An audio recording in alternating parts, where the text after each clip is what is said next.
what do you think it is about He-Man that has caused such a fandom to grow that that people have developed the lore and like it's still I mean the show's going on almost what 30 Yeah. 40 years Well, and I it's mean, still going I'm different. strong. Yeah, it's on different levels. When I at the very last He-Man convention I was at, I was afterwards. I was at these tables they set up, and I was at the table with Robbie London. Robbie London was an executive. He was a writer, but he moved up to executive level at Deke Enterprises.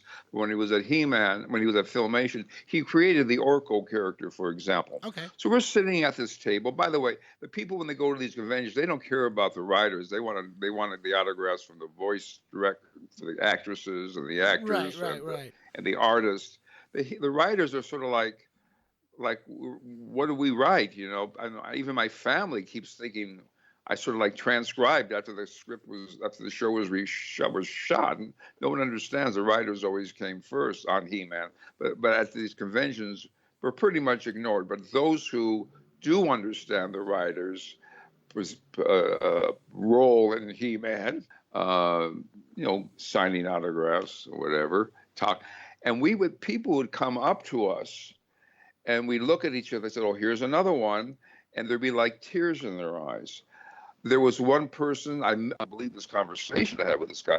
This guy was ready, as a kid, was ready to kill himself, and he had all sorts of problems.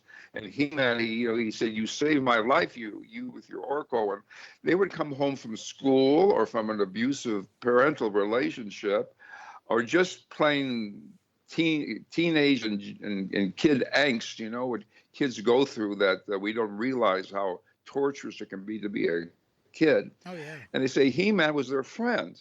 They knew every day, in Los Angeles, I think it was at 4 or 5 o'clock, they'd come home, and no matter what happened at school or what was going to happen when the father came home and beat them, who knows what, that He-Man was their friend. So above all, He-Man was their friend. And the father came with his two sons to me and says, "Your episode of the greatest show of eternity is their favorite episode."